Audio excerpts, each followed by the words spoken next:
أعوذ بالله من الشيطان الرجيم بسم الله الرحمن الرحيم الحمد لله الذي أرسل رسوله بالهدى ودين الحق ليظهره على دين كله ولو كره المشركون يريدون ليطفئوا نور الله بأفواههم والله متم نوره ولو كره الكافرون إن الحمد لله الذي نحمده ونستعينه ونستغفره ونعوذ بالله من شرور أنفسنا ومن سيئات أعمالنا من يهد الله فهو المهتدي ومن يضلل فلن تجد له وليا مرشدا أشهد أن لا إله إلا الله وحده لا شريك له وأشهد أن محمدا عبده ورسوله وصلى الله عليه وعلى آله وأصحابه ومن تبعهم بإحسان إلى يوم يقوم الناس لرب العالمين ربي اشرح لي صدري ويسر لي أمري واحلل عقدة من لساني يفقه قول الذين قال لهم الناس إن الناس قد جمعوا لكم فاخشوهم فزادهم إيمان وقالوا حسبنا الله ونعم الوكيل. Louange à Allah, le maître du temps et des circonstances. Allah qui a créé toutes les causes et qui cause les causes sans être causées. Alhamdulillah, celui qui est présent avant la présence, celui qui est le commencement qui n'a pas de début, celui qui est le dernier qui n'a pas de fin. Alhamdulillah, Allah qui est le vivant, celui qui ne meurt pas, qui a créé les autres vivants et qui les fera mourir. Nous le remercions ce matin, alhamdulillah, pour la santé qu'il nous a octroyée, ainsi que le souffle de vie. Et également, nous l'implorons afin qu'il déverse sa miséricorde infinie sur le prophète Muhammad alayhi salatu wassalam, ainsi que tous les membres de sa famille et ses compagnons, Inch'Allah.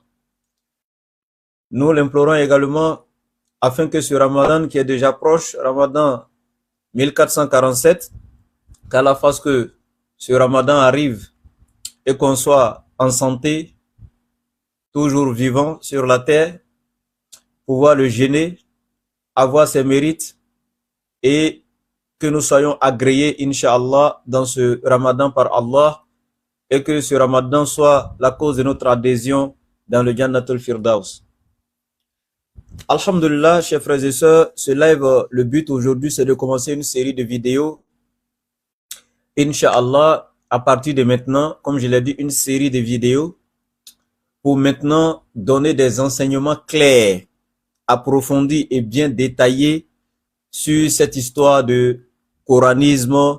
Est-ce que on doit pratiquer la religion qu'avec le Coran? Est-ce que la Sunna, etc., etc. Toutes ces choses-là, je pense que à travers ces séries de vidéos, de live qu'on va commencer, en tout cas les musulmans qui auront le courage, qui auront le temps de venir s'asseoir pour écouter, je pense que, alhamdulillah, ils n'auront plus de questions à poser sur ce sujet, Inch'Allah. Parce que c'est de trop maintenant. On s'est beaucoup tué, c'est pas parce que on manquait donc d'éléments de réponse, mais à un moment donné, il faut répondre pour aider nos frères musulmans qui tombent dans ce gouffre-là, qui tombent dans cet égarement-là, qui écoutent les gens et qui les désorientent de la véritable voix d'Allah et de son messager. Donc, n'allons pas aller faire des débats stériles. Nous allons tout simplement laisser ces fuyards-là continuer donc leur course de fuite et nous asseoir donc pour donner un enseignement clair et limpide. Vous n'êtes pas des enfants, vous qui êtes en train de suivre. Et également, vous avez le discernement, vous ne manquez pas d'intelligence. Donc, les enseignements qui seront donnés, votre discernement vous permettra de savoir si ce qui est dit est faux ou si ce qui est dit est vrai. Je ne parle pas de ceux qui font semblant de dormir. Eux, là, on ne peut pas les réveiller. Quand quelqu'un fait semblant de dormir, là, tu as fait 100 ans en train de le réveiller, tu ne pourras jamais le réveiller. Ok? Je ne parle pas de ceux qui ont les paupières de discernement qui dorment. Je ne parle pas de ceux qui écoutent pour répondre et non qui écoutent pour comprendre. Vous comprenez ce que je dis? Je ne parle pas de ceux-là. Je ne parle pas de ceux qui ont la haine dans le cœur. qui sont là tout simplement pour mettre du n'importe quoi dans les commentaires et puis partir. Je ne parle pas de ceux-là. Je parle de ceux qui ont l'amour de leur religion, qui ont le souci de comprendre leur religion. Donc ceux-là, ils comprendront quelque chose à travers cette série de vidéos qui vont commencer, des lives qui vont commencer à partir de maintenant. Bien. Avant donc de rentrer dans le vif du sujet, les musulmans, vous aviez contribué la dernière fois pour la construction de la mosquée. Souvent, on n'a pas la construction. Pour les appareils sonores de la mosquée de Vétro dans le département de Danané. Alhamdulillah, le travail a été fait. Le devis des micros qui avait été donné 200 et quelques mille, vous avez contribué, certains 2000, certains 500, certains 3000, certains 5000, certains 30 000. On a mis ensemble, on a payé le matériel, tout. Quelqu'un a été pris, voilà, pour aller faire le travail a été fait. L'imam a enregistré la vidéo avec sa voix, il parle en malinké. Je pense que après avoir écouté, ceux qui ne comprennent pas le malinké, je vais vous expliquer en français. L'imam est très satisfait, la population également est satisfaite.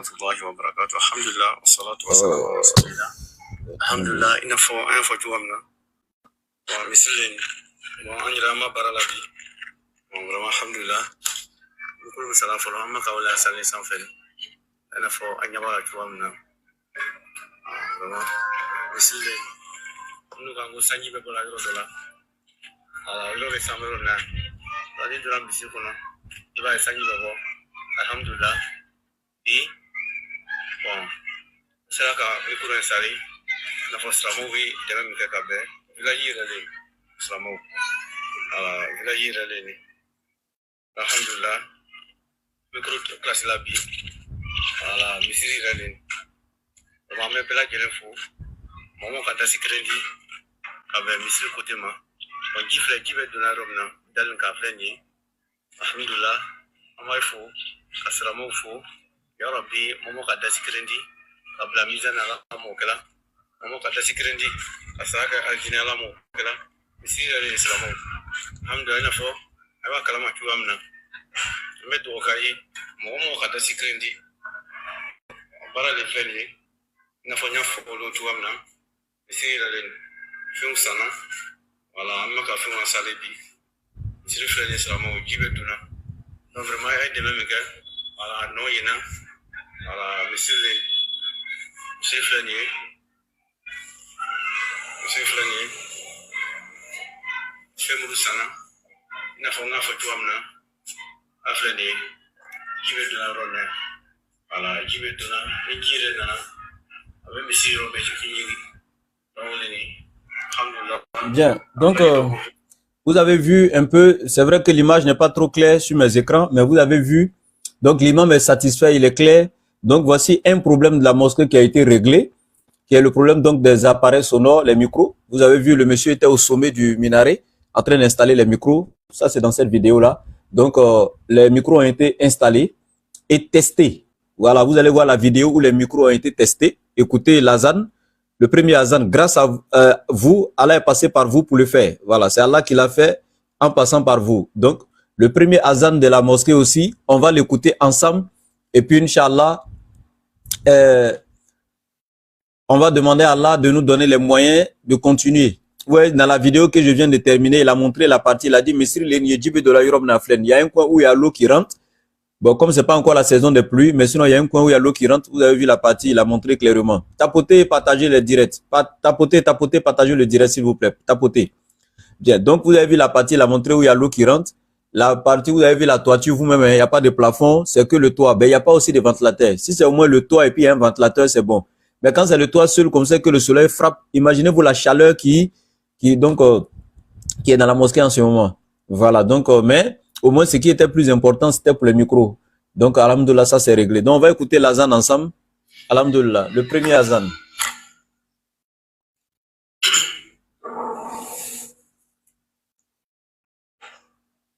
Ça, c'est grâce à vous.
Ah,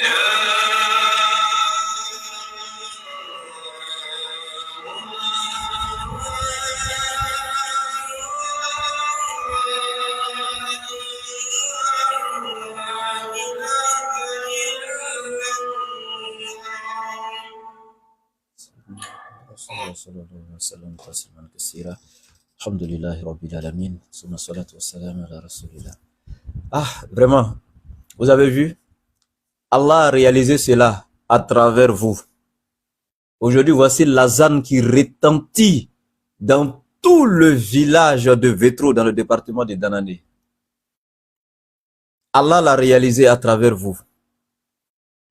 Vous-même, quand vous entendez, ça ne vous donne pas la chair de poule. Même dans le mois de Ramadan, un musulman qui est assis quelque part chez lui, quand il entend, il sait qu'il est l'heure de rompre le jeûne. Mais sans l'azan, comment ils allaient faire pendant le mois de Ramadan? Toi qui es un peu loin de la mosquée, comment tu sais qu'il est l'heure de rompre le jeûne? Comment tu sais, sans l'azan, que maintenant, à partir de tel appel, je ne dois plus manger à l'aube, l'heure du souhour est passée, etc. Allah l'a fait à travers vous. Qu'Allah mette cela dans la balance de vos bonnes actions. Mais le travail n'est pas encore fini. Il y a le reste encore, il y a l'eau qui rentre dans la mosquée. Il y a le mimbar qui n'est pas encore fait. Il y a le plafonnage, ou à défaut du plafonnage, leur donner quelques ventilateurs parce que c'est la toiture sec qui est là. Quand le soleil frappe sur le toit, il y a trop de chaleur dans la mosquée. Les séances de tafsir qu'ils doivent faire dans la mosquée pendant le Ramadan, imaginez-vous la chaleur intense qui y sera. Donc tant qu'on peut soutenir dans la cause d'Allah, faisons-le. Donc voici les preuves devant vous. Les micros ont bien été installés et alhamdulillah, vraiment l'azan a retenti et nous disons alhamdulillah. Bien. Donc, également, le deuxième appel que j'avais lancé hier pour les 20 familles vraiment qui ont besoin de denrées de première nécessité, qui ont même du mal à avoir les 3 repas quotidiens, je dirais même 2, très difficile pour eux. Voici le Ramadan qui est déjà arrivé. Donc, ici, en tant que personne morale, pas personne physique, représentant de l'ONG Tasnim, président fondateur, nous avons déjà eu 1 tonne de riz, comme je vous ai dit, et nous vous demandons de nous soutenir à compléter soit les 1 tonne de riz à 2 tonnes, ou pourquoi pas 3 ou 4, et également nous aider à accompagner ce riz-là avec tout ce qu'il faut pour pouvoir le cuire et le manger. De l'huile, de l'oignon, de la tomate, tout ce qui va avec. 20 familles ont été recensées par l'ONG Tasnim, dont je suis le président fondateur, l'ONG. 20 familles ont été recensées. Et c'est vraiment difficile pour ces familles. Ce n'est pas des familles qui ont été choisies au hasard. La sélection s'est faite sous ma supervision. Ces familles, c'est difficile pour elles d'avoir même 2 repas dans la journée. Alors, 500 francs, 1000 francs, 2000 francs que tu vas enlever dans ta poche pour faire partie. Wallah, tu pourrais prendre ces 2000 francs là comme ça et puis, en fait, faire quelque chose avec ça d'insignifiant sans considérer. Mais si tu mets dans cette cause qui est là, Wallah, tu ne sauras pas ce que tu as fait. Mais le jour de Yawmul Qiyamah, tu verras. Et tu ne sais pas par laquelle de tes bonnes actions, Allah, il pourra te pardonner. Ceux qui pensent souvent que quand nous venons ici, c'est pour abuser ou bien c'est pour faire d'autres choses. Non, je viens de vous montrer les 1 tonne de riz. Ça, c'est nous. En tant que président fondateur de l'ONG, c'est ce que nous, l'ONG, on a pu avoir. Nous, on a déjà quelque chose pour les aider. Qu'est-ce que vous pouvez faire pour nous accompagner? C'est ce qu'on vous demande. Qu'est-ce que vous pouvez faire pour nous accompagner? Qu'est-ce que vous pouvez ajouter à ce riz-là pour accompagner, pour les permettre de faire cuire le riz et le manger? C'est tout simplement ce qu'on vous demande. Maintenant, on va revenir ici, continuer notre travail sur les coranistes. Bien. Partagez TikTok. Je ne peux pas voir 3 partages, c'est impossible. Et puis on a 60 personnes. Vous êtes 200 et quelques mille ici. Et puis j'ai 60 personnes devant mon écran, c'est pas normal. Partagez s'il vous plaît mes frères musulmans. C'est aussi votre part de dawa. Hein? C'est votre part de dawa. Partagez Facebook. Non, je ne suis pas d'accord. Partagez s'il vous plaît. Partagez, il faut que ça monte. Mais on est en train de parler d'une question aujourd'hui qui est d'actualité. Les musulmans sont là, ils ne savent pas où s'orienter. Est-ce que les coranistes, c'est eux qui disent vrai? Est-ce que la sunna est vraie? Est-ce que les gens se posent assez de questions? Cette histoire a pris la toile de partout. Aujourd'hui, on a décidé d'aider. Oui, il y a quelqu'un qui dit d'épingler le numéro, c'est vrai. Je ne sais pas comment faire ça. Vraiment, je suis désolé. Moi, je ne maîtrise pas à faire d'épingler numéro et tout. Mais je peux le donner, prenez-le en même temps. Ceux qui veulent soutenir par Orange Money ou par Wave, les projets dont j'ai cité, le plus 225, le 07 97 08 14 17. Je répète, le plus 225, le 07 97 08 14 17. Une dernière fois, le plus 225 07 97 08 14 17. Que quelqu'un se porte volontaire pour faire passer ça dans les commentaires pour moi, Inch'Allah. Quelqu'un, voilà, Facebook comme TikTok, quelqu'un n'a qu'à faire passer ça pour moi. Voilà. Voilà, justement, TikTok c'est déjà bon. Muslim Boy, merci beaucoup. Voilà, 07 97 08 14 17. Donc, partagez les lives. Partagez, s'il vous plaît, parce que les questions qui seront abordées, c'est pas n'importe lesquelles. Les sujets seront traités. C'est une série qui va commencer et la première étape, c'est aujourd'hui. Acte 1, c'est aujourd'hui. Vous avez compris? Voilà, ceux qui veulent soutenir, voici le numéro épinglé dans les commentaires. Voilà, c'est Orange Money, c'est Wave. Bien, donc je continue. Aujourd'hui, avec cette histoire de coranistes, ils disent qu'ils n'ont besoin ni de la sunna, ni de quoi que ce soit, en tout cas lié à la sunna. Tout ce qui est extra-coranique, ils disent qu'ils n'ont pas besoin de ça pour pratiquer l'islam et que l'islam se pratique qu'avec le Coran seul. Alors, la question que je pose, est-ce que l'islam peut être pratiqué qu'avec le Coran seul au détriment de la sunna? Ça fait 1. Est-ce que le Coran peut-il être enseigné et compris sans son explication? On va détailler tout ça aujourd'hui. Allah il dit dans la sourate 15 verset 9, Inna nahnu nazalna zikra wa inna lahu lahafizun. Allah il dit, c'est nous qui avons fait descendre le rappel, en d'autres termes le Coran, parce que le Coran est un rappel.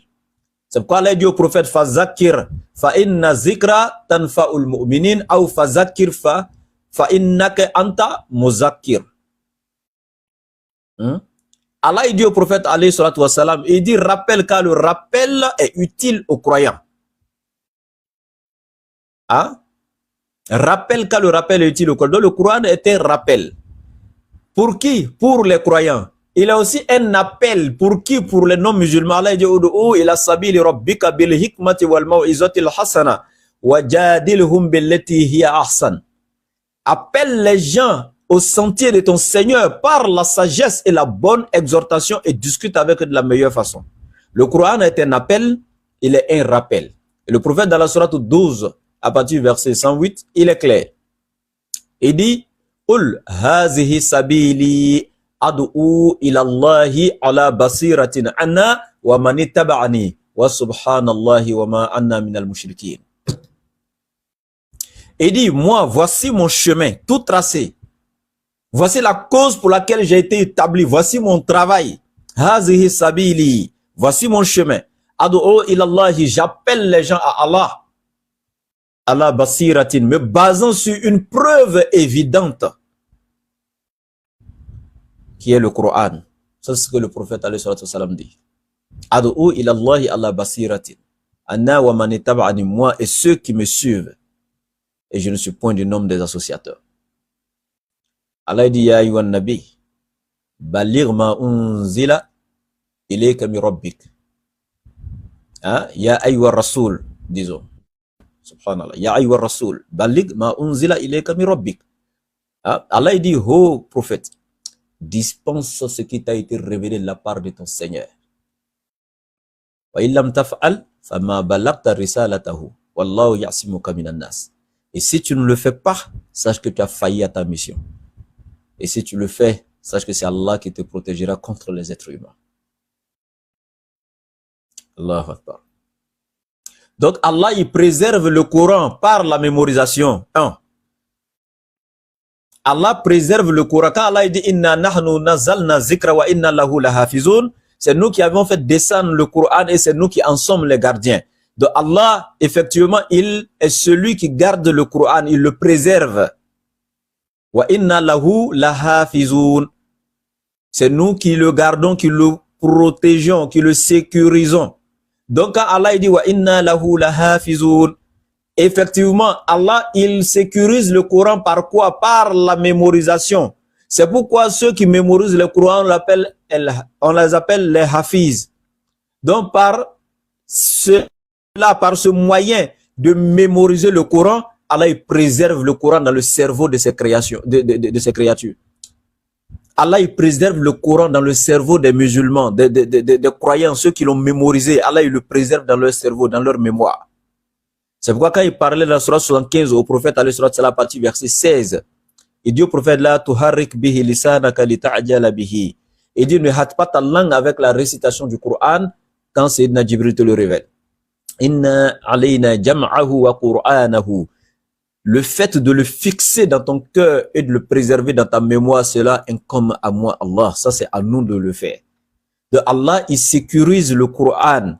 Il le préserve dans le cœur et dans la mémoire à travers quoi? La mémorisation. Donc ça, c'est l'un des moyens de préservation du Coran. Quand Allah dit qu'il le sécurise, le préserve. Premier moyen dans la mémoire. Ok? Bien. Deuxièmement, Allah, il a préservé le Coran par le moyen de son rassemblement en un seul vulgate. Je viens vers le coraniste tout doucement. Hein. Allah, le deuxième moyen de préservation du Coran, Allah a inspiré l'homme parce que Allamal insana ma lam ya'lam. Non seulement c'est Allah qui enseigne à l'homme ce qu'il ne savait pas. C'est Allah qui éduque l'être humain et c'est Allah qui lui inspire. La sagesse également, c'est Allah qui octroie. Hein? Yu'til hikmata man tasha. Wa man yu'tal hikmata faqad utiya khayran kathira. Allah il donne la sagesse à qui il veut. La sagesse, la compréhension, Allah il la donne à qui il veut. À celui à qui Allah a donné cela, la sagesse, la compréhension, Allah lui a donné la meilleure de toutes choses, de tout bien.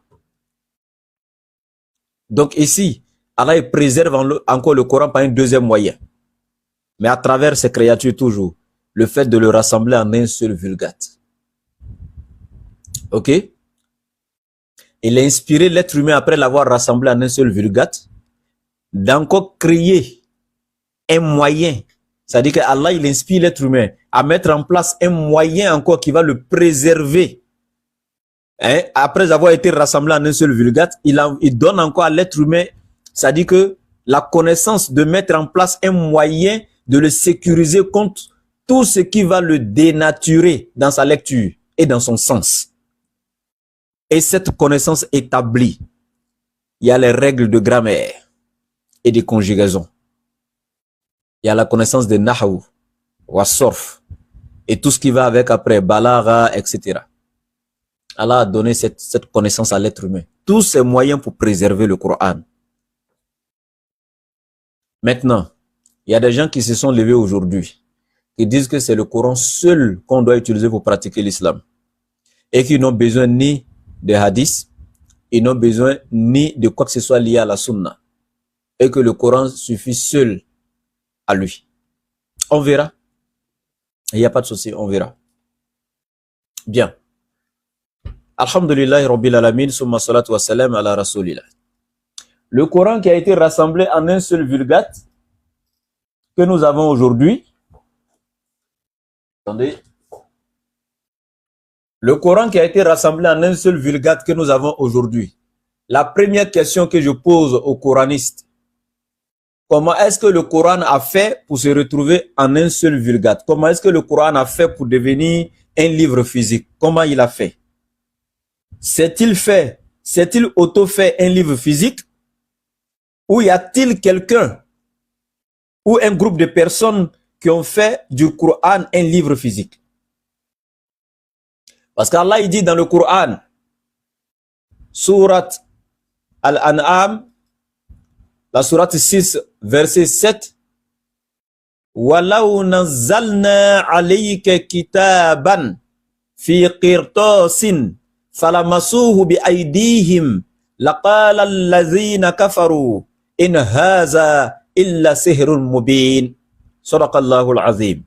Allah dit, même si nous avions fait descendre sur toi, Muhammad, alayhi salatu wassalam, un livre écrit sur des parchemins, c'est-à-dire un livre physique, falamasuhu bi aydihim, que les mécréants pouvaient toucher de leurs propres mains. Tu vois, comme je touche comme ça là, un livre physique, que tout le monde pouvait toucher, que les mécréants pouvaient toucher de leurs propres mains. Les mécréants auraient dit, in haza ila sihrun mubin. Ce n'est là que de la magie flagrante ou manifeste. Donc ce verset nous montre clairement que le Coran alors n'a pas été révélé étant un livre physique. C'est ce qu'Allah vient de nous enseigner. C'est pourquoi il dit, même si nous l'avions fait descendre en livre physique que les mécréants pouvaient toucher, cela voudrait dire qu'il n'a pas été descendu ainsi.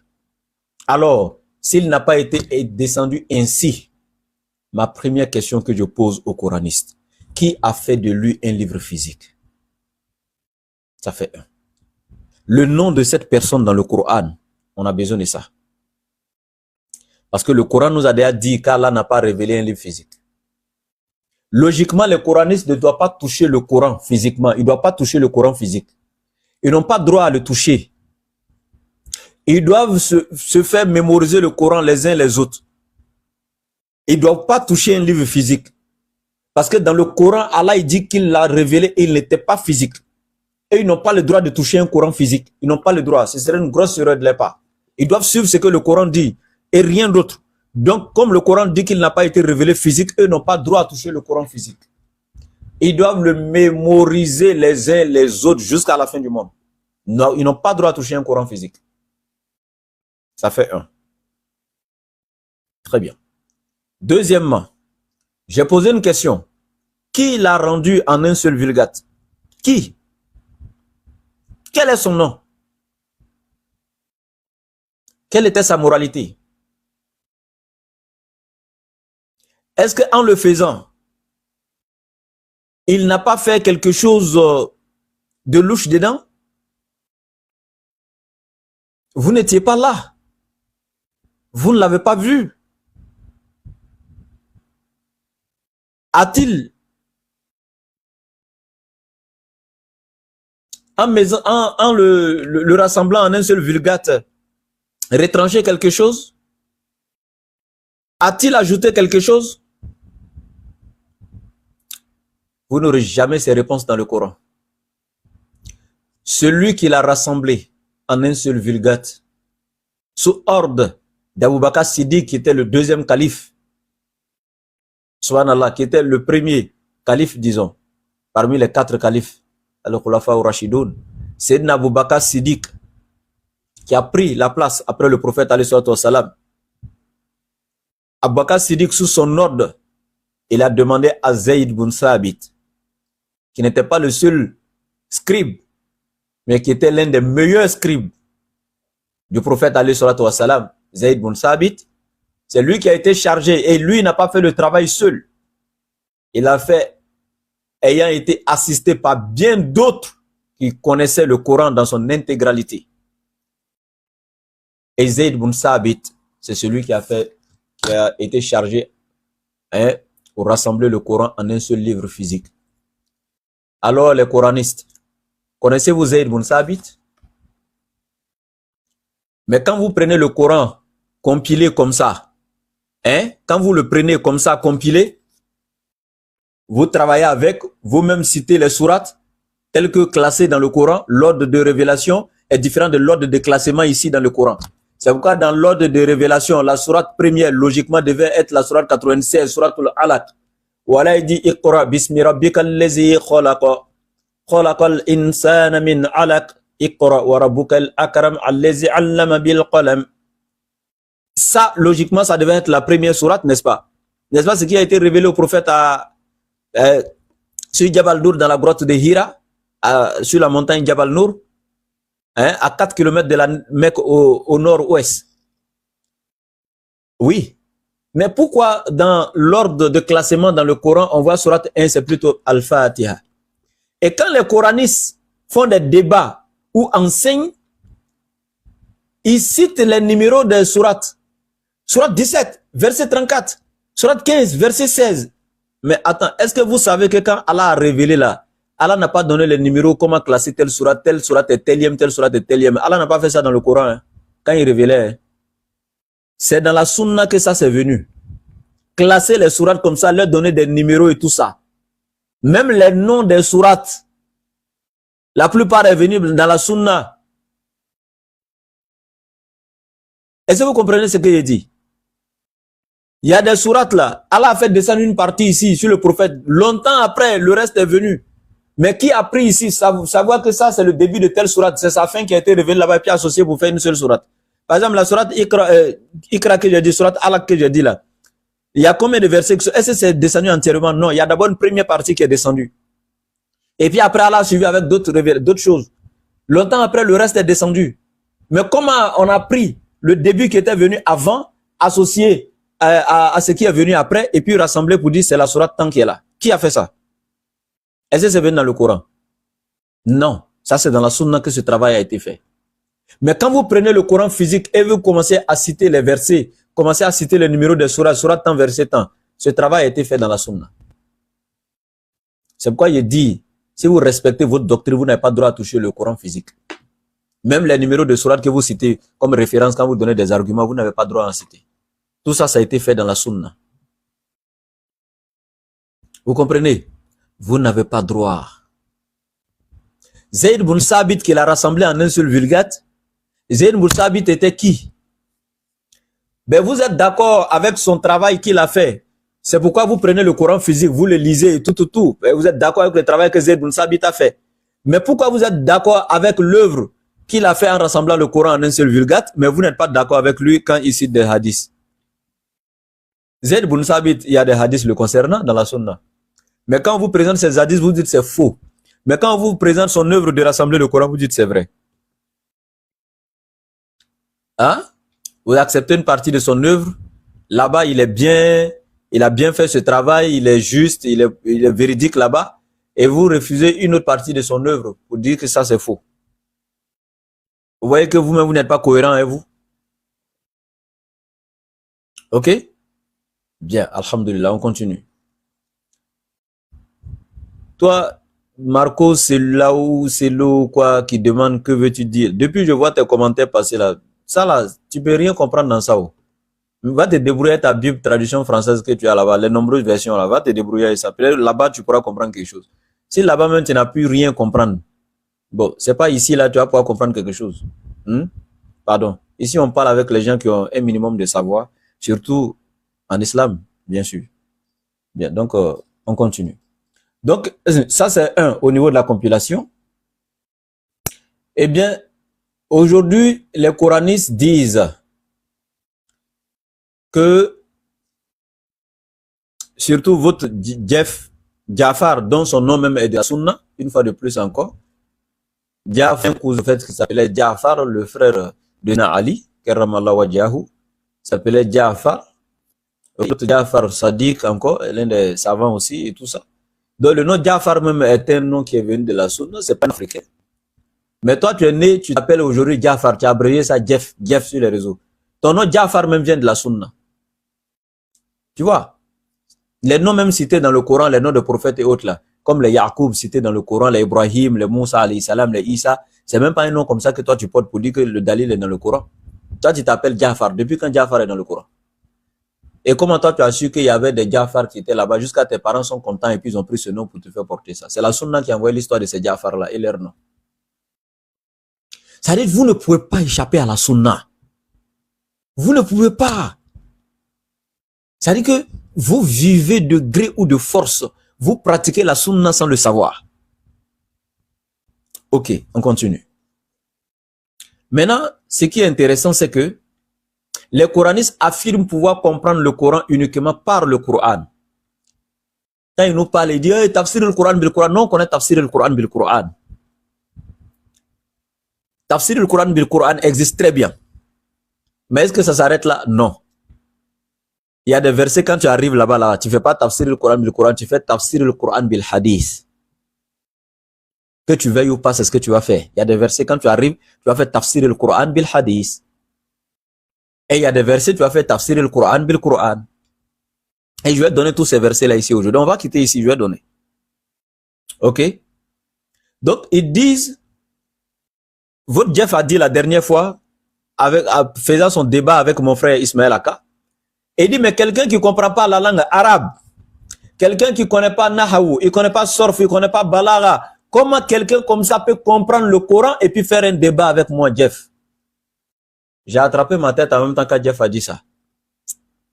Il dit, comment quelqu'un qui ne connaît pas la langue arabe, comment quelqu'un qui ne connaît pas Nahaou, Sorf ou Balaga, il peut comprendre le Coran et pouvoir faire débat avec moi. Donc Jeff nous dit clairement, les conditions mises en place pour pouvoir comprendre le Coran, parmi ces conditions, la connaissance de la langue arabe, les règles de grammaire, Nahaou, Sorfou, Balaga. Il dit, c'est indispensable, ces connaissances sont indispensables. Allahu Akbar. Allahu Akbar. Écoutez très bien ce qui vous sera donné ici. Quand je vois des gens en train d'applaudir à ce petit, comme vous l'appelez, Dajjal, là, ce petit ignorant, en fait, j'ai de la peine, en fait. Écoutez très bien, vous verrez. Partagez, on est à 20 partages. C'est pas normal TikTok. Pourquoi 20 partages? Partagez, s'il vous plaît. C'est votre forme de dawa aussi. C'est votre participation. C'est-à-dire juste cliquer sur la flèche de partage, là. C'est juste cliquer dessus seulement et puis c'est parti. Ça, là, c'est pas difficile. Facebook, même chose. Partagez, il faut que ça monte, s'il vous plaît. Ces enseignements sont très importants. Beaucoup de musulmans en ont besoin. Et il est temps que nous mettons fin à ces histoires de coranisme et autres là. Bien. Donc, déjà, ils nous disent eux-mêmes, les coranistes, pour connaître et comprendre le Coran, cela est conditionné par quoi? La connaissance de la langue arabe. Il faut connaître les cours il faut faire des cours de Nahaou, de Sorf, de Balaga et tout ça, avant donc d'interpréter le Coran. C'est ce qu'ils nous disent. D'accord.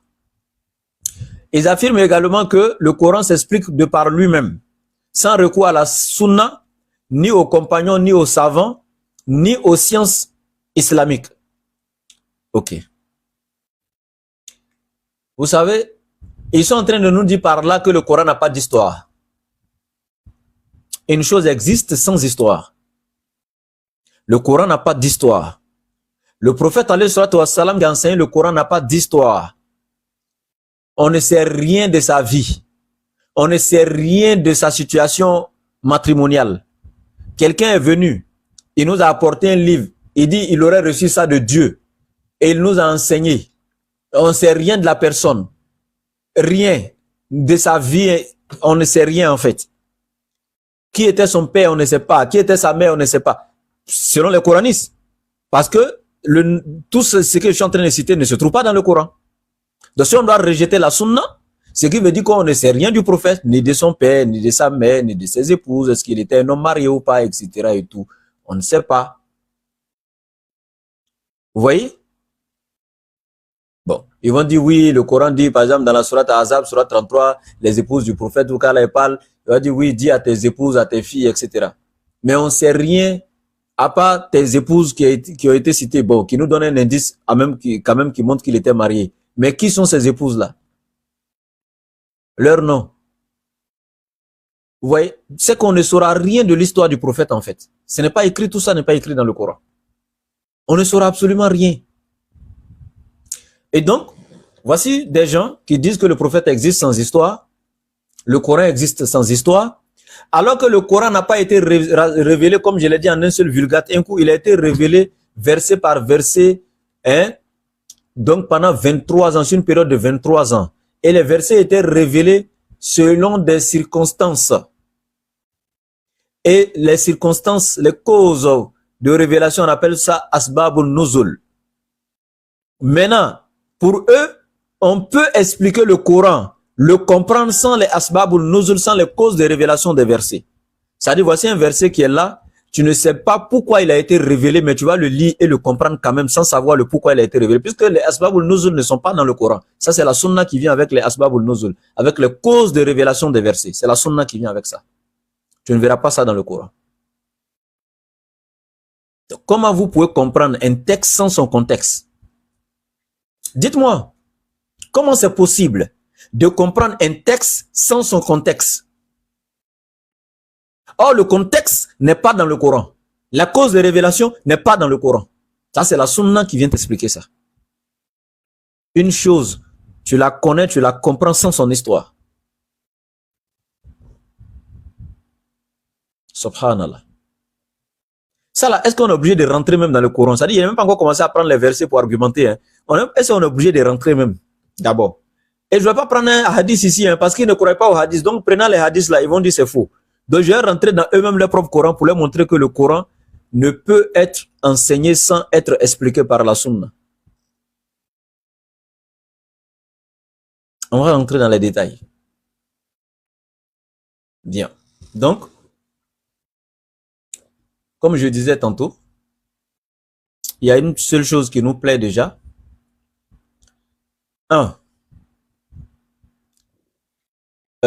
Le Coran, eux, ils ont reconnu que pour le comprendre, il faut la connaissance de la langue arabe et encore même d'autres règles.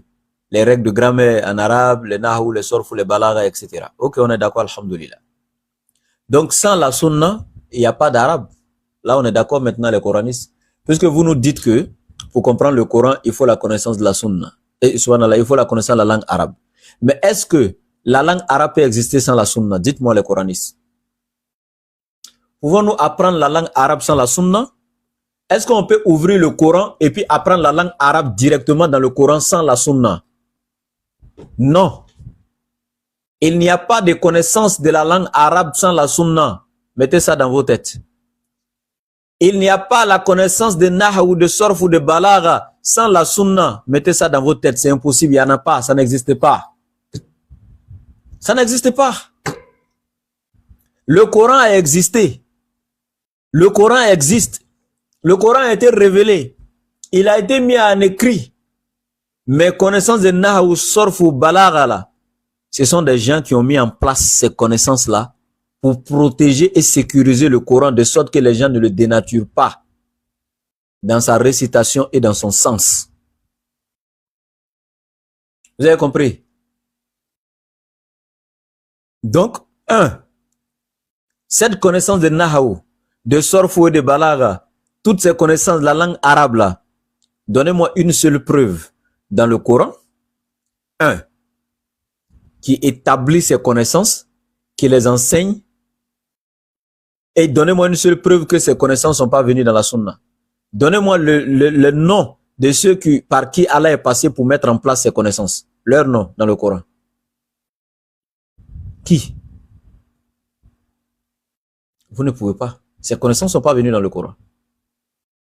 On va commencer. Vous allez voir les preuves. Aboul Aswad Ad-Douali, c'était qui? Aboul Aswad Ad-Douali, c'était qui?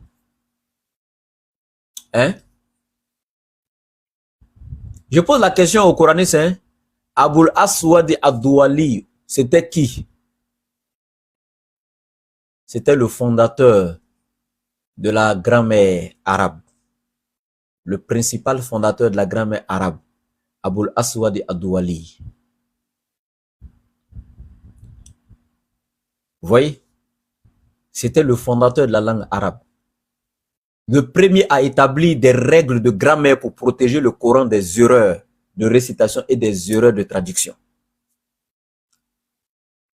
La motivation lui a été apportée par Sayyidina Ali yukarramallahu wajhahu. C'est Ali qui lui a demandé de poser ces bases-là, les bases de Nahaou, pour protéger la langue, pour protéger le Coran contre tout ce qui est tarif et tout ce qui est erreur, etc. Aboul Aswad Ad-Douali, c'était qui? C'était qui? Donc quand le petit Dajjal, le petit savon noir, va s'asseoir devant Aka, tu es quelqu'un qui n'a même pas connaissance de Nahaou. Mais est-ce que le petit Dajjal, est-ce que le petit savon noir savait que Aboul Aswad Ad-Douali était le principal fondateur de Nahaou? Est-ce qu'il savait que Aboul Aswad Ad-Douali était le principal, c'est-à-dire que celui qui a instauré cette science de grammaire? Est-ce qu'il savait que c'était ce monsieur-là? Encouragé par Sayyidina Ali. Donc petit, quand tu dis que Aka n'a pas cette connaissance-là, tu es en train de nous dire que tu as cette connaissance toi. Et c'est ce qui t'a permis de pouvoir traduire le Coran et le comprendre. Ok. Donc petit, donc toi tu es venu dans la sunna, sur les traces de Aboul Aswad Ad-Douali, venu apprendre Nahaou, et puis après avoir appris, tu reviens La même sunna qui est venue avec cette connaissance, tu viens marcher sur cette sunna, et puis tu prends cette connaissance pour aller traduire le Coran tranquillement. Tu es méchant, petit. Pourquoi tu es comme ça? Pourquoi tu es comme ça, petit? Et Allah, subhanahu wa ta'ala, il dit dans le Coran clairement, surat Al-Hashir, وَمَا آتَاكُمُ الرَّسُولُ فَخُذُوهُ وَمَا نَهَاكُمْ عَنْهُ فَانْتَهُوا. Ce que le prophète vous donne, prenez. Hein? Ce qui s'abstient de vous donner, laissez-en. Vous comprenez? Donc quand quelqu'un demande, le Coran est d'Allah et la Sunna est de qui? Et du prophète. Mais Allah dit, وَمَا يَنْتِكُ عَنِ الْهَوَىٰ إِنْ هُوَ إِلَّا وَحْيٌ يُوحَىٰ. Le prophète ne parle pas sous le fait de la passion. Tout ce qu'il dit, c'est une révélation de la part de son Seigneur. Donc même la Sunna, c'est Allah qui est l'auteur. Parce que c'est lui qui inspire le prophète à dire. Et le prophète parle. C'est quel livre quelqu'un va venir ça et puis il n'explique pas. Et puis il vient, il lit ça comme ça, une lecture perroquée, il vous donne et puis il s'en va. C'est que c'est pas la peine. Comment vous-même vous pouvez imaginer ça? Même l'école, quand tu vas à l'école là, tu as déjà tes livres, non? Tu as déjà tes livres. Mais quand tu vas à l'école là, c'est pour aller faire quoi? Sinon tu as déjà les livres. Pourquoi tu restes pas à la maison, tu lis toi-même tes livres, tu les comprends de ta manière, tu as tes diplômes et puis tu vas travailler seul. Mais quand tu vas à l'école, c'est pour que le professeur t'explique. C'est quel livre on vient t'enseigner et puis on t'explique pas. Sinon, fourniture scolaire, là, tu as déjà acheté pour donner à tes enfants, non? Les coranistes, là, n'envoyez pas vos enfants à l'école, hein. Suivant la même technique que le Coran que vous avez dit là. N'envoyez pas vos enfants à l'école. Achetez les livres de leur niveau et puis donnez-les. Donc, quand ça soit à la maison, il n'a qu'à ouvrir ses livres de troisième lui-même et lire ça lui-même à la maison, comprendre ça, sans aller se faire expliquer ça à l'école par ses professeurs. Parce que vous dites qu'on n'a pas besoin d'explication pour comprendre. Sinon, les livres là sont clairs, les cours sont bien détaillés dedans. Mais pourquoi il va quand même à l'école? Il achète même, tu achètes un cahier vierge même pour lui donner, pour que l'explication que le professeur va lui donner là, on appelle ce cahier vierge la cahier de leçons. Il copie les explications dans ce cahier de leçons. Alors que le cours est déjà dans le livre. Le prophète va venir comme ça sans expliquer le Coran. Il vient faire une lecture comme ça et puis vous donne et puis il s'en va. Arrêtez ça, respectez les gens. Subhanallah. Respectons-nous un peu. Prenons les gens au sérieux. Partagez, partagez, partagez de live, s'il vous plaît, partagez. Donc, je disais ceci. Le petit dit Kaka ne connaît pas Nahaou. Donc, la connaissance de Nahaou, là, lui, il a appris ça où? Est-ce que c'est dans le Coran? Non. Qui en est l'auteur de cette connaissance-là? Le principal auteur. C'est Aboul Aswad Adouali.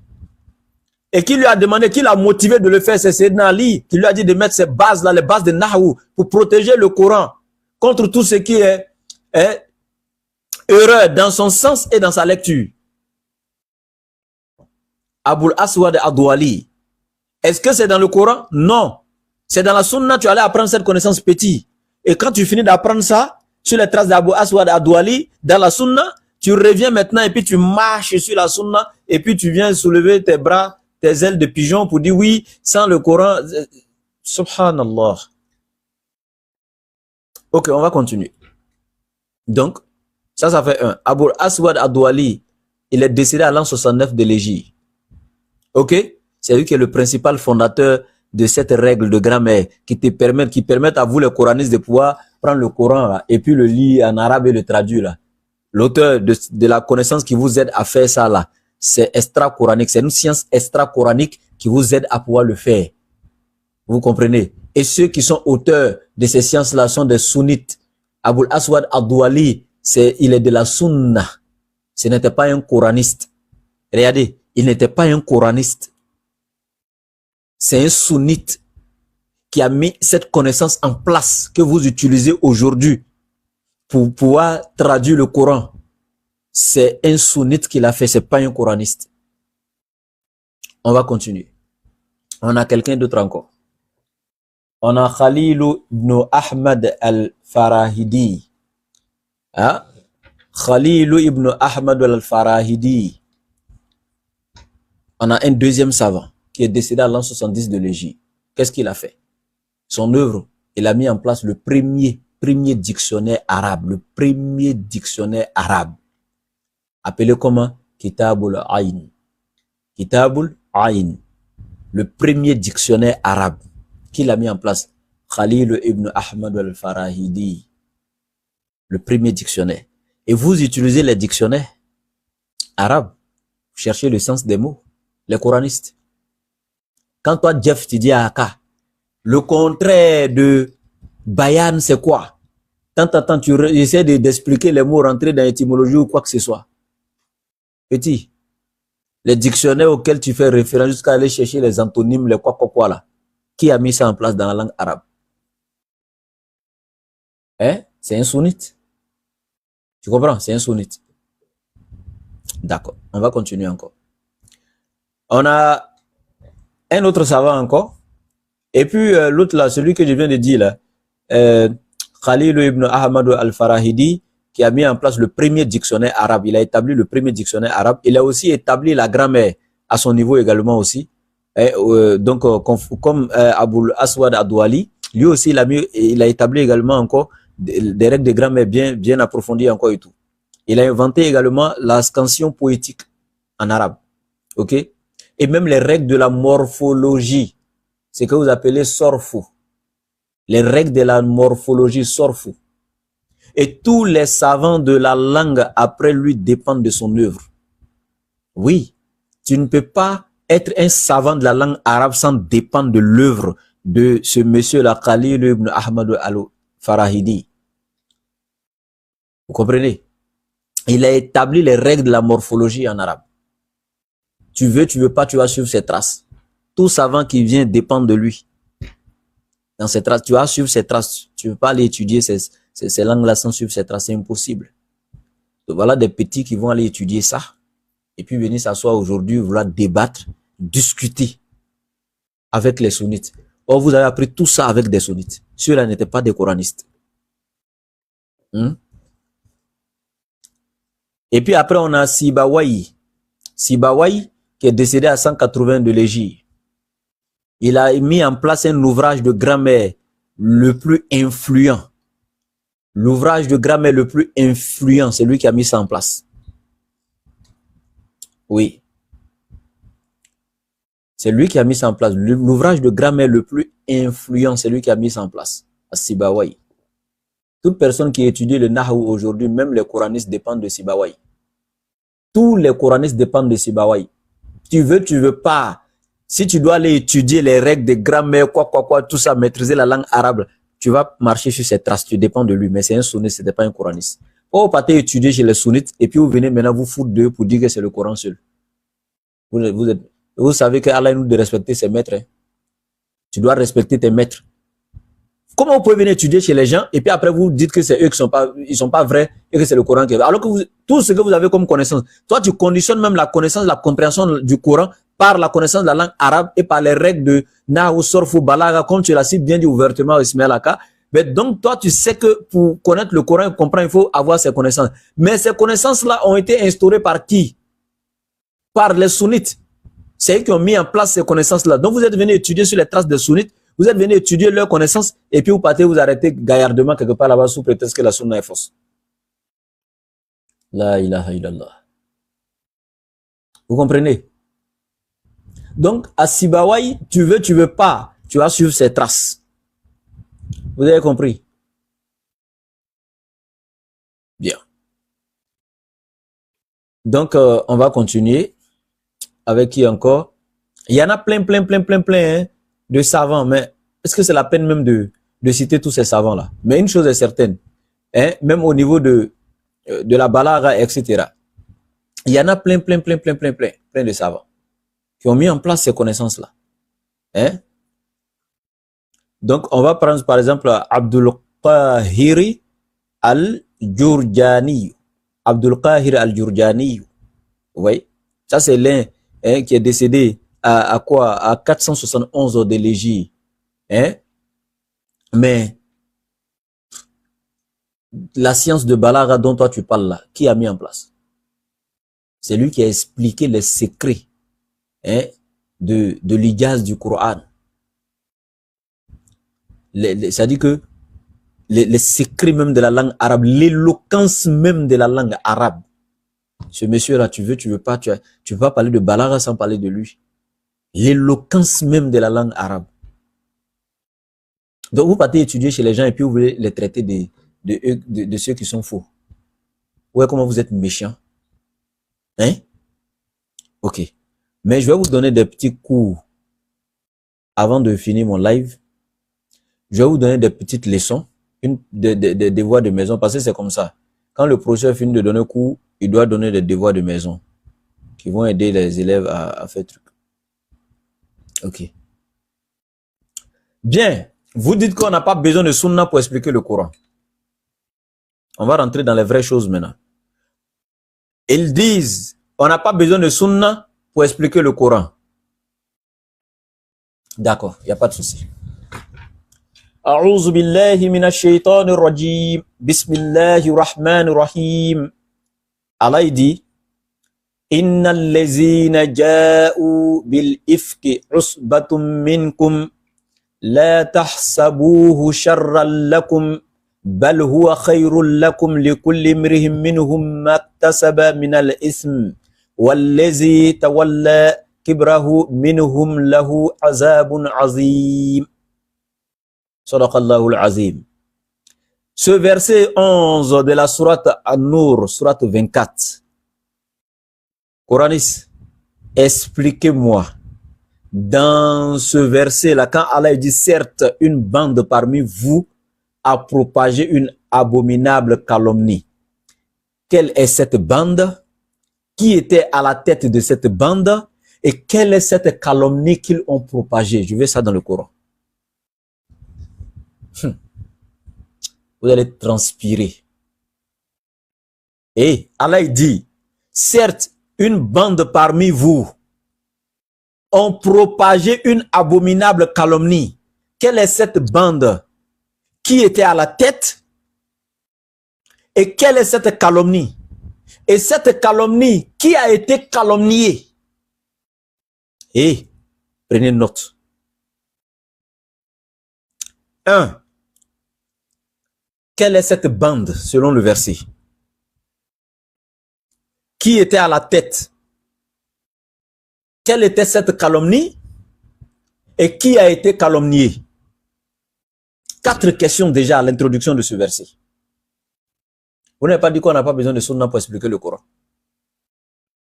Innal lazina ja'u bil ifqi usbatum minkum la tahsabuhu sharran lakum bal huwa khayrun lakum likulli imrihim minhum maktasaba min al-ithm wallazi tawalla kibrahu minhum lahu azabun azim. Verset 11 de la sourate Nur. Certes, une bande parmi vous a propagé une abominable calomnie. Quelle est cette bande? 1. Qui était à la tête? 2. Quelle est cette calomnie? 3. Et qui a été calomnié? 4. J'ai besoin de ça, hein? Partagez. On est dans les choses intéressantes maintenant. Partagez, s'il vous plaît. Partagez, partagez, partagez. Partagez, s'il vous plaît. Partagez le live, partagez le direct. Vous-même, les sunnites qui sont là, prenez les notes, prenez notes. Et puis les questions, là, allez relayer aux Coranistes que vous connaissez partout, dans leur live. Posez-les ces questions dans les commentaires. Qu'ils nous donnent des réponses, on en a besoin. S'il vous plaît. Prenez note et relayez. Partagez le live, s'il vous plaît. Donc, je répète les 4 questions. Quelle est cette bande? Qui était à la tête? Quelle est cette calomnie? Et qui a été calomnié? Et elle a dit, mais ne croyez pas à cela. Ne croyez pas que cela soit de nature à vous nuire. Au contraire, cela constitue un avantage pour vous, car chacun des complices est appelé à répondre à son forfait, alors que l'auteur principal de cette médisance subira, lui, un terrible châtiment. L'auteur principal de cette médisance, le patron de cette histoire-là, c'était qui? Je veux son nom. Trouvez-moi ça dans le Coran si vous pouvez. Alors qu'ici, là, bon, si je donne les détails,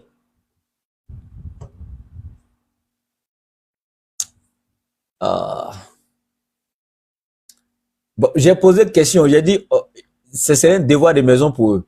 Si moi-même je donne encore les détails, l'histoire de ce verset, la cause des révélations, etc., ce serait comme si j'ai répondu encore, j'ai traité leur devoir de maison pour eux facilement. Je réponds ou bien j'attends. C'est-à-dire, on les laisse transpirer un peu, et puis le live prochain, je viens donner moi-même les détails sur les versets là.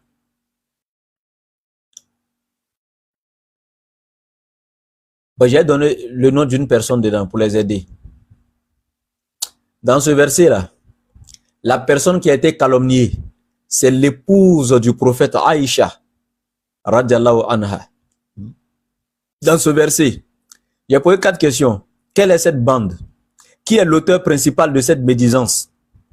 Quelle est la calomnie et qui a été calomnié? Donc je vais répondre à la dernière partie. Qui a été calomnié là? C'est l'épouse du prophète Aïcha, radiallahu anha. Il dit bien l'épouse du prophète Aïcha, radiallahu anha. C'est elle qui a été calomniée. Maintenant, qui l'a calomnié? Qui était à la tête? Quelle est la bande? Et la calomnie, c'était quoi? Je veux ça dans le Coran. Pas dans les hadiths, hein, dans le Coran. Mais je vous dis, c'est Aïcha qui a été calomniée, mais son nom n'est pas dans le Coran. Et comment savoir que c'est elle qui a été calomniée? Comme vous n'avez pas besoin de trucs, comment on pourrait savoir que c'était Aïcha sans faire recours à la sunna? Comment? Parce qu'Allah n'a pas cité son nom ici dans le verset. Voilà des gens qui connaissent absolument rien, mais ils fatiguent les gens. Voilà. Souvent, TikTok fait venir un puzzle sur l'écran que tu... Voilà. Faut savoir si tu es toujours là, en fait. Bien. Donc, je vais pas donner les détails parce que si je donne les détails, ce serait trop vous aider. Mais je crois que j'ai donné un truc, un indice pour vous aider maintenant et puis voilà. Bien. On continue encore. Allah, il donne un autre verset. Ok? Et ce verset, Sayaqulu sufaha'u minan nasi ma walahum an qiblatihim allati kanu 'alayha qul lillahi al-mashriq wal maghrib yahdi man yasha'u ila siratin mustaqim. Donc ce verset nous dit les insensés parmi les hommes ne tarderont pas à dire qui les a donc détournés de la direction Qibla vers laquelle ils s'orientaient pour la salat. Dis-leur, l'Orient et l'Occident appartiennent également à Allah qui dirige qui il veut vers le droit chemin. Ce verset-là, coraniste, il y a besoin d'explication. 1. Qui sont les insensés? Sayaqulu sufaha'u. Qui sont les sufaha? Qui sont-ils? Minanna, c'est parmi les gens, les insensés là. Allah il parle de qui? Qui sont ces insensés là? Ma walahum an qiblatihim allati kanu alayha. Qui ne tarderont pas à dire qui les a détournés de la qibla vers laquelle ils s'orientaient. 1. On parle de qui? Qui a été détourné de la qibla? Qui sont qui? Et puis c'est de quelle qibla ils ont été détournés et ils ont été redirigés vers quelle autre qibla? Quelle est l'ancienne qibla? Quelle est la nouvelle qibla? Donnez-moi tous. En fait, j'ai besoin de comprendre ce verset, l'historique. On parle de qibla dedans. Il y a ancienne qibla. Ils ont été détournés de la qibla vers laquelle ils s'orientaient pour prier. Donc, ils s'orientaient auparavant vers quelle qibla de laquelle ils ont été désorientés? Qui? Et puis, quelle qibla? Et ici, ils ont été désorientés d'une qibla vers laquelle ils priaient avant. Quelle est la nouvelle qibla maintenant? Je veux tous ces détails-là ici. Tout. Quelle est l'ancienne qibla là? Il y a problème. Donc, j'ai besoin de ces détails-là. Mais pas, ne rentrez pas dans la sunna pour me répondre. Hein, dans le Coran seulement. Je vous donne un dernier verset. Comme devoir de maison toujours. Un dernier. Partagez le live s'il vous plaît. Tapotez et partagez. Facebook également. Faites monter. Ok? Allah il dit wasariqu wasariqatu faqta'u aydiyahuma jaza'an bima kasaba naqalan min Allahi wallahu azizun hakim. Sadaqallahu al-azim. Allah il nous dit ici clairement wasariqu le voleur, wasariqatu et la voleuse. Allah il dit quoi? Faqta'u aydiyahuma, couper la main en punition. Jaza'an bima kasaba naqalan min Allah, en punition de leur forfait. Telle est la sanction dissuasive prescrite par Allah, et Allah est puissant et sage. Wallahu azizun hakim. J'aimerais savoir, le petit Dajjal qui est actuellement en France, le savon noir, et toute sa bande et tous les autres, ce verset, expliquez-moi. Quand Allah dit hein, de Tégué, hein, le voleur et la voleuse là, et il faut que je dise ça, les termes là, je ne peux pas les dire clairement à cause de la politique de trucs. Voilà, de la page là, ils vont restreindre. Donc du coup, quand Allah dit le voleur et la voleuse de les Tégué là, hein, mais j'aimerais que vous m'expliquiez. Pour Tégué là, ça dit que le gars il a volé 100 francs, hein, parce que Allah dit le voleur il a volé. Donc même s'il a volé 100 francs, c'est vol, c'est vol. On est d'accord ou pas? Même s'il a volé 5 francs, c'est pas vol. Même si c'est viande dans sauce, il a volé, c'est vol, non? Donc, expliquez-moi ce verset-là. Donc, toutefois que quelqu'un a volé quelque chose, même si on dit, ah, il a volé 100 francs dans portefeuille, dans Bédou récemment, on doit faire quoi? Si c'est une famille musulmane, on doit téguer sa main. On est d'accord? Ou bien, c'est pas ça. Parce que si on ne doit pas faire recours à la sunna, on doit exécuter directement ce que le Coran dit. Et comme vous dites, le Coran n'a pas besoin d'explication. Logiquement, ce verset ne doit pas être expliqué. On doit le lire et le comprendre et puis, paf. Dès que quelqu'un vole, on le tégue en même temps. On est d'accord ou pas? En ce moment, les manchots seront encore plus nombreux même que ceux qui ont les deux bras. Hein. Vous voyez? Parce que là, petit savon noir d'Adial qui est actuellement en France là, si tu lui dis de détail, il va jamais prendre ce verset là et puis vouloir, sans l'expliquer et puis prêcher ça directement. Il sait ce que l'État français. Ils vont dire que c'est un terreau. Ils vont le bain même. Il va frapper de leur territoire. Sur le champ, il n'a pas qu'à de toujours. Là, il sera obligé. Il va dire non, il y a une explication à ce verset. Hein. Ça dit que non, on doit pas, c'est pas parce que quelqu'un a volé comme ça qu'on va le terrer. On va, tu vois, un peu. Non. Ça dit Jean, il va essayer de donner l'explication. Oh, c'est la sunna qui est venue vous aider à comprendre ce verset-là. 1. La nature de la chose qu'il a volée, le seuil, hein, la cause pour laquelle il a volé, tout ça, là, l'islam dit de chercher à savoir tout ça d'abord. Ça va pas être quelqu'un a volé que tu as le prêt, puis tu as tégué en même temps sa main. Non, non, non, on fait pas ça. On doit connaître chaque détail. Tous ces détails-là, on doit savoir. Est-ce que c'est son travail d'habitude? Est-ce que c'est sa première fois? Si oui, qu'est-ce qu'il a poussé à le faire? Quelle est la quantité de la chose qu'il a prise? Etc. Tout ça, là, on doit connaître d'abord. Mais ça, là, c'est pas dans le Coran. Allah a juste dit, voleur, voleuse, terresser les mains. Et puis c'est fini. Mais quand toi, tu es en France là-bas, tu as voulu t'élever, puis tu as lu verset, et puis tu as dit on doit appliquer directement. Tu n'as pas cœur. Tu n'as même pas cœur même. C'est là que tu as cherché à donner l'explication. Mais l'explication que tu donnes là, c'est où? C'est écrit où? Vous n'avez pas dit on prend le Coran à l'état brut.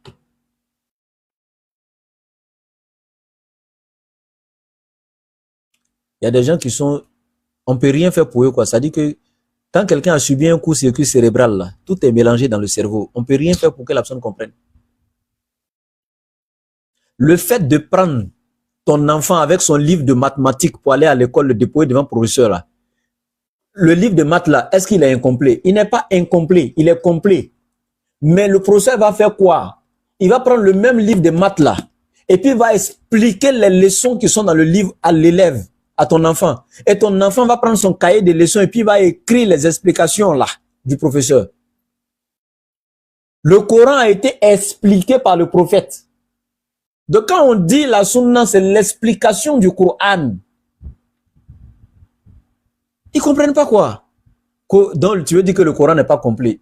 Tu as fait que j'ai dit tu es bête, alors que je n'ai pas dit. Tu as fait j'ai dit tu es bête. Hein? C'est toi tu as fait j'ai dit que tu es bête. Sinon, je n'ai pas dit, mais c'est toi qui as fait que tu as dit que tu es bête, tellement bête. Mais bon, je n'ai pas dit. Pourquoi vous posez la question, donc tu veux dire que le Coran n'est pas complet? Non, non, non. Tout ce qu'on est en train de dire là, écoutez. Ce qu'on est en train de dire là, écoutez. Les Corans nuls. Il a dit, ils sont là, hein. Les Corans nuls là, ça vous fait mal. Mais buvez un peu d'eau, ça va passer. Donc pour dire le Coran, il est complet. On n'a jamais dit que le Coran n'est pas complet. On dit son explication. Le Coran est différent de son explication. Allah même a mis différence entre le Coran et son explication. C'est Allah qui dit au prophète, Inna alayna jam'ahu wa qur'anahu. C'est nous, on va fixer le Coran dans ta mémoire et dans ton cœur.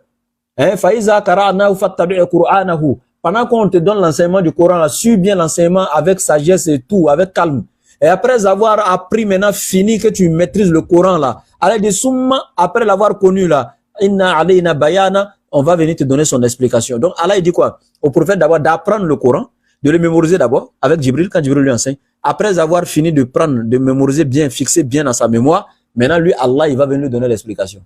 Donc Allah il dit quoi? Voici le Coran, bosse-le, reçois avec Jibril. Quand il est bien fixé dans ton cœur et dans ta mémoire, je viens maintenant te donner son explication. Donc Allah il montre le Coran et son explication. Maintenant toi tu veux quoi? Donc, comme il est 13h16 à cause de l'heure de la salat et tout, je pense que bon, on va pas trop durer. Voilà. Mais ce que je disais ici en amont, avant de terminer le live, voilà, je disais que tous ceux qui ont contribué pour aider à mettre les appareils dans la mosquée, donc de Vétro, le premier azan a été fait par la grâce d'Allah. Aujourd'hui, à Fajr, ils ont prié. Et Allah l'a fait à travers vous. Par vous, Allah est passé pour réaliser cela. C'est salutaire. Et j'ai même joué ici la vidéo de l'azan que je vais jouer encore pour terminer le live.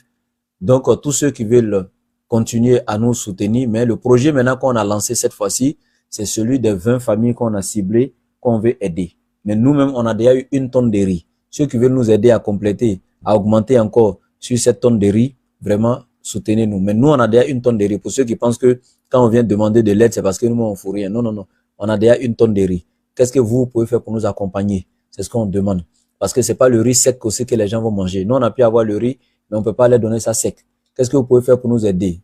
On n'a pas besoin d'argent forcément. Ceux qui ont des trucs même en nature, que ce soit des bidons d'huile, de la tomate, des boîtes de conserve, de quoi, je sais pas, tout ce qui peut accompagner le riz, de l'huile, etc., du sel, on en a besoin pour associer à ça et puis distribuer aux pauvres. C'est 20 familles ciblées.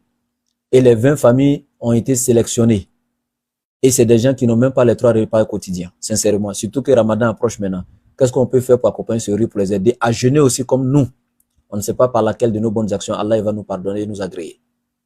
Donc vraiment, on a besoin de votre soutien pour ces 20 familles-là. Bien. En dehors de ça, comme j'ai dit, vraiment merci à tous ceux qui ont contribué de près ou de loin pour pouvoir mettre les appareils sonores dans la mosquée. Certes, les appareils sonores ont été mis dans la mosquée, mais jusqu'à présent, il y a des points où l'eau descend au niveau de la toiture, comme on vous avait dit. Le plafond, il n'y en a pas. Au détriment du plafond, si on avait pu avoir des ventilateurs, parce que quand c'est la toiture, c'est comme ça, le soleil frappe, il fait très chaud dans la mosquée et tout. Donc, on sait que c'est Ramadan, c'est proche, vous avez beaucoup de choses à faire, mais contribuer aussi dans la cause d'Allah, augmente les hasanats et puis nous amène à pouvoir avoir le pardon d'Allah. Le prophète nous dit, il n'y a pas une action qui est plus rapide à faire pardonner les péchés que l'aumône. Voilà, l'aumône brûle les péchés comme quand tu mets une bûchette d'allumettes dans de l'essence. Voilà. Donc, tout ce que vous pouvez faire pour contribuer, Inch'Allah, pour aider ces personnes-là. C'est du social. Et Inch'Allah, Allah vous en sera reconnaissant. Donc, pour la mosquée, le premier azan a été fait. Grâce à vous. Voilà. Allah est passé par vous. Donc, on va jouer l'azan pour terminer le live. Mais avant de jouer l'azan, le numéro pour ceux qui veulent contribuer, aidez-moi aussi à écrire le numéro dans les commentaires. Le plus 225, le 07 97 08 14 17. Je répète, le plus 225, le 07 97 08 14 17. Aidez-moi à l'épingler dans les commentaires. Le plus 225, le 07 97 08 14 17. Le plus 225. Aidez-moi dans les commentaires avec le numéro et puis je vais passer à l'azan. Le plus 225, voilà, le 07 97 08 14 17. Très bien, merci. Bien, donc écoutez l'azan, on va terminer le live avec l'azan.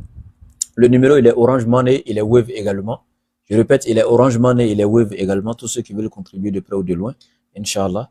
Donc l'azan, disons, et puis voilà, abonnez-vous à mes pages, hein, les pages du laboratoire DDR. Allez sur YouTube, tapez laboratoire DDR officiel, et puis vous vous abonnez. TikTok, laboratoire DDR officiel, abonnez-vous. Facebook, laboratoire DDR officiel, abonnez-vous également, Inch'Allah. Le numéro, comme j'ai dit, il est Wave. En même temps, donc, il est Orange Money.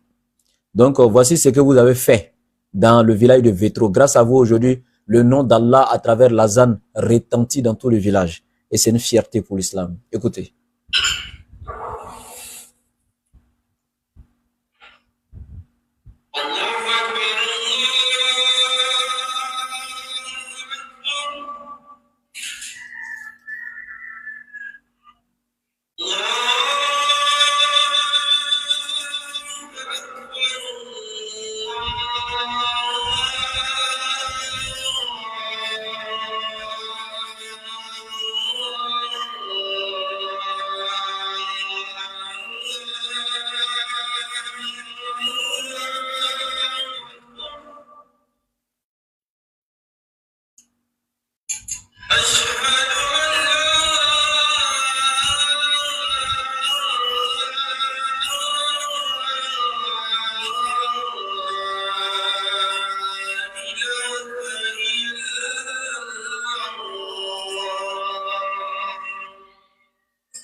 Sayyidina Muhammad Rasulullah sallallahu alayhi wa sallam, tasliman kathira, alhamdulillah.